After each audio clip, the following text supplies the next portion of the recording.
Hello friend, this is Vikas Pandey and welcome to easytutsforyou.com। आज के इस ट्यूटोरियल में हम एक प्रैक्टिकल एग्जांपल देखेंगे एक्सेप्शन हैंडलिंग के बारे में। जैसा कि पिछले बार हमने देखा कि एक्सेप्शन हैंडलिंग क्या होता है, आज हम बोर्ड पर एक प्रोग्राम बनाएंगे, उसका एक्सप्लेनेशन देखेंगे, उसके बाद कंप्यूटर पर उसे कंपाइल और रन कराकर देखेंगे प्रैक्टिकली।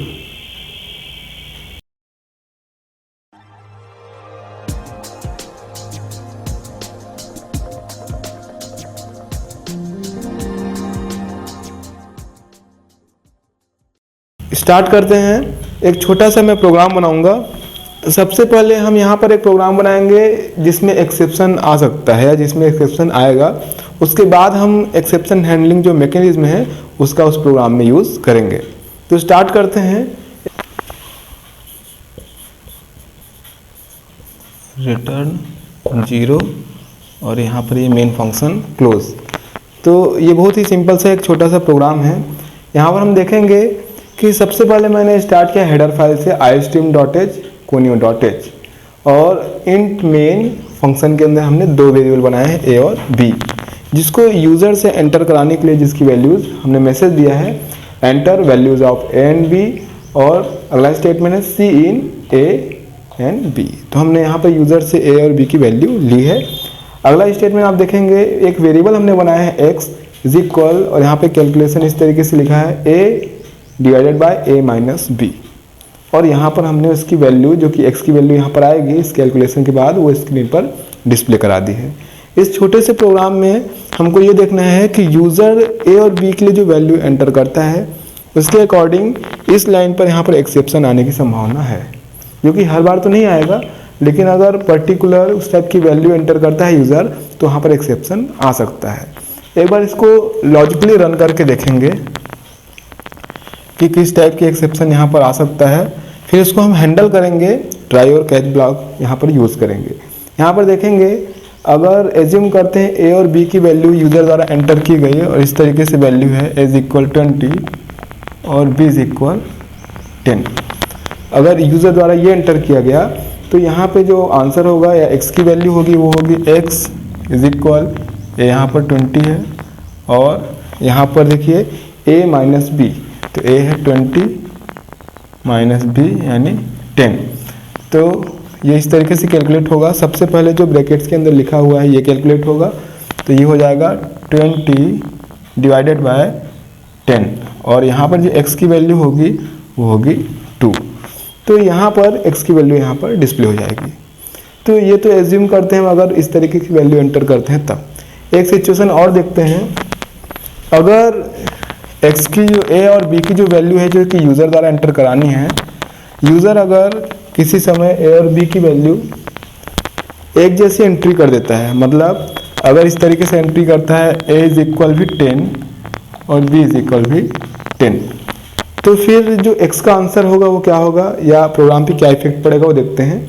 यहाँ पर इस स्टेटमेंट में x इज इक्वल a यहाँ पर 10 है डिवाइडेड बाय, सबसे पहले ये कैलकुलेट होगा जो ब्रैकेट्स के अंदर है, तो यहाँ पर 10 माइनस 10, तो इस तरीके से कैलकुलेट होगा 10 डिवाइडेड बाय 0। तो यहाँ पर आप देखेंगे कि डिवाइडेड बाय 0 का एक्सेप्शन यहाँ पर है, ये रन टाइम एरर है और ये एक एक्सेप्शन है। जैसे यहाँ पर ये एक्सेप्शन आएगा तो यहाँ से जो नीचे की लाइंस है वो एग्जीक्यूट नहीं हो पाएंगी, उसका आउटपुट हमको नहीं दिखाई देगा, और यहाँ से जो प्रोग्राम है वो टर्मिनेट हो जाएगा। तो ज़रूरी है कि ये जो संभावना है एक्सेप्शन आने की इसको हम हैंडल करें। तो यहाँ पर हम ट्राई और कैच ब्लॉक का यूज़ करेंगे इस एक्सेप्शन को हैंडल करने के लिए, कि किसी समय अगर यूज़र द्वारा एंटर किए गए वैल्यूज से इस तरीके का एक्सेप्शन आता है तो उसको हैंडल कर लिया जाए और जो प्रोग्राम है जो आगे कोड है वो एग्जीक्यूट होते रहें। तो देखते हैं किस तरीके से ट्राई और कैच ब्लॉक का यहाँ पर हम यूज़ कर सकते हैं। तो यहाँ पर हमने जो अभी प्रॉब्लम देखा एक्सेप्शन, उसको सॉल्व करेंगे हम। तो कुछ इस तरीके से करेंगे। मैं यहाँ पर अगला स्टेटमेंट लिख रहा हूँ, देखिए int x is equal a minus b। जैसा मैंने आपको दिखाया था अभी कि अगर a और b की वैल्यू मान लीजिए सपोज यूज़र द्वारा इस तरीके से एंटर की गई है 20 माइनस 10, तो आंसर जो भी होगा वो 0 से ऊपर होगा। लेकिन अगर दोनों ही वैल्यू इस तरीके से एंटर की गई 10 और 10 तो आंसर 0 होगा। तो जो हमारा कैलकुलेशन है अगर डिवाइडेड बाय 0 होता है तो वहाँ पर एक्सेप्शन आएगा। तो सबसे पहले हम इसको चेक कर लेंगे और जो हमको कैलकुलेशन प्रिंट कराना है स्क्रीन पर, जो रिजल्ट दिखाना है उसको हम ट्राई और कैच में लिखेंगे। सबसे पहले हमने यहाँ पे लिखा है int x equal a minus B. तो जो भी यूज़र द्वारा एंटर की गई वैल्यूज़ है उसको इस तरीके से a माइनस बी के द्वारा यहाँ पर चेक कर लेंगे। अगर वो दोनों बराबर होगी तो इसका आंसर 0 होगा। तो पहले इसको हम चेक कर लेंगे कि ये 0 तो नहीं है या फिर 0 से ऊपर है। उसके अकॉर्डिंग फिर हम यहाँ पर एक इफ एल्स का ब्लॉक यूज़ करेंगे, लेकिन ये पूरा ब्लॉक ट्राई कैच के अंदर होगा, मतलब ट्राई के अंदर होगा। और अगर एक्सेप्शन थ्रो होता है तो फिर कैच ब्लॉक में हम इसके लिए एक छोटा सा मैसेज लिखेंगे। तो यहाँ पर एक स्क्रीन में ये प्रोग्राम आ जाए, उसके लिए मैं नेक्स्ट स्क्रीन में लिख रहा हूँ। ये प्रोग्राम जो मैं लिख रहा हूँ ये कंटिन्यू है, ट्राई और कैच का ब्लॉक इसके नीचे कंटिन्यू है प्रोग्राम।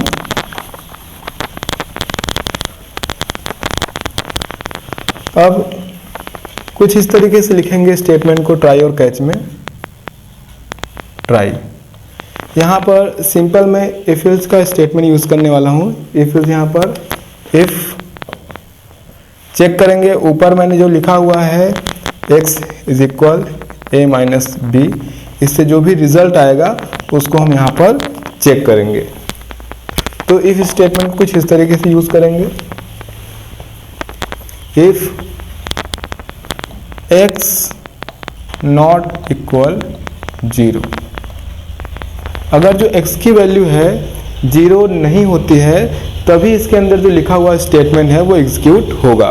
तो यहाँ पर इफ़ जो x की वैल्यू जो कि मैंने ऊपर लिखा हुआ है x is equal a minus B, उसको चेक किया जाएगा।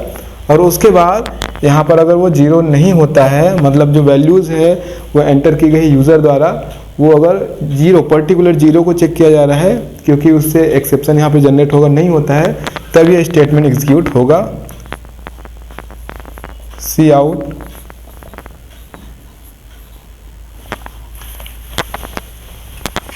रिजल्ट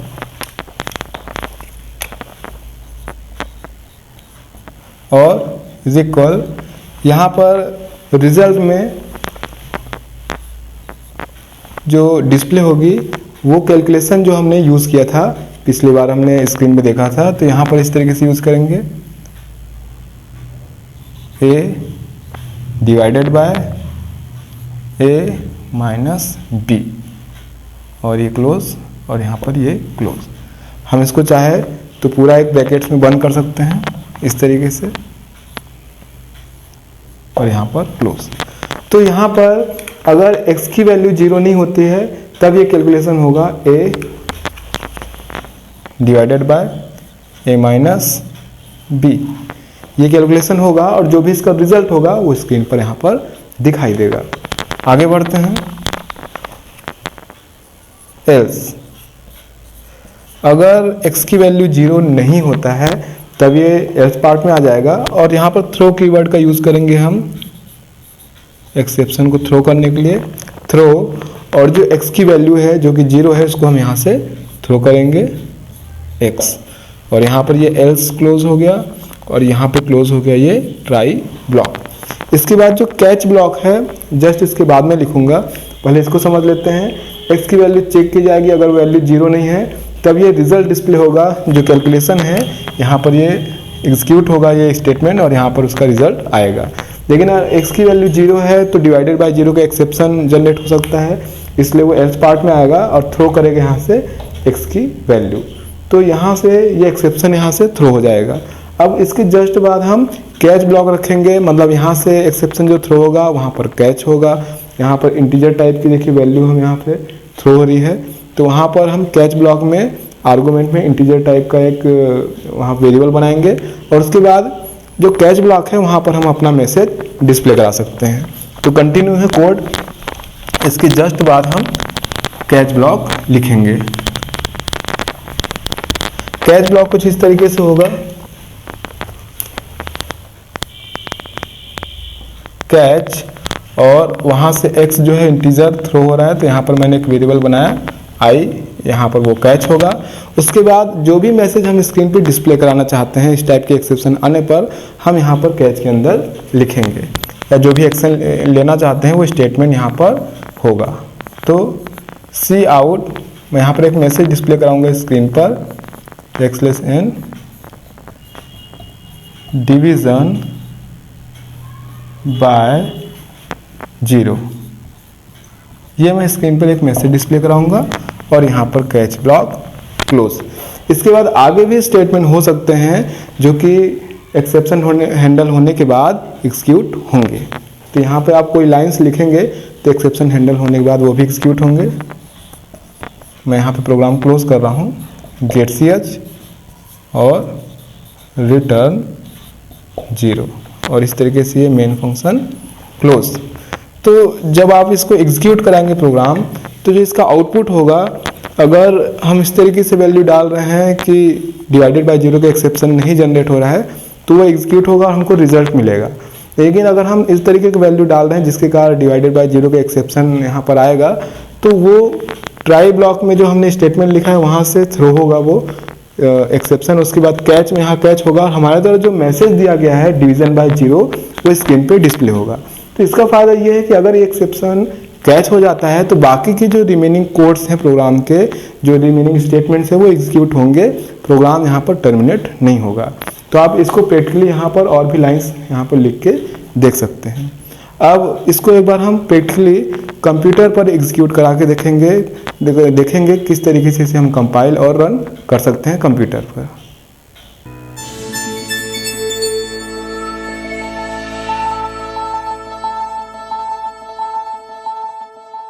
फाइल पे क्लिक करेंगे, फिर न्यू ऑप्शन से सोर्स फाइल पे क्लिक करेंगे और उसके बाद कोडिंग करेंगे। पहले 2 हेडर फाइल iostream और conio.h इंक्लूड करेंगे। फिर इंट मेन में यहाँ पे मैं 2 वेरिएबल बना रहा हूँ, a और b, जिसको यूज़र से एंटर कराएंगे जिसकी वैल्यू, उसके बाद x वेरिएबल बना रहा हूँ a डिवाइडेड बाय a-b, और उसके बाद उसकी वैल्यू स्क्रीन पे डिस्प्ले कराएंगे x की, और यहाँ पर प्रोग्राम कंप्लीट। यहाँ पर इस लाइन को देखेंगे, अगर यूज़र द्वारा a = 20 और b = 10 एंटर किया जाता है तो इसका रिजल्ट होगा x = 2। लेकिन अगर यूज़र द्वारा a = 10 और b = 10 एंटर किया जाता है तो यहाँ पर रिजल्ट होगा 20 डिवाइडेड बाय 0, जो कि एक्सेप्शन है, और यहाँ पर प्रोग्राम टर्मिनेट हो जाएगा। अब फाइल को मैं सेव करूँगा। यहाँ पर मैं फाइल का नाम एग्जाम्पल दे रहा हूँ, example.cpp। इसके बाद अब मैं कंपाइल करूँगा प्रोग्राम को और फिर रन करा कर देखेंगे इसको।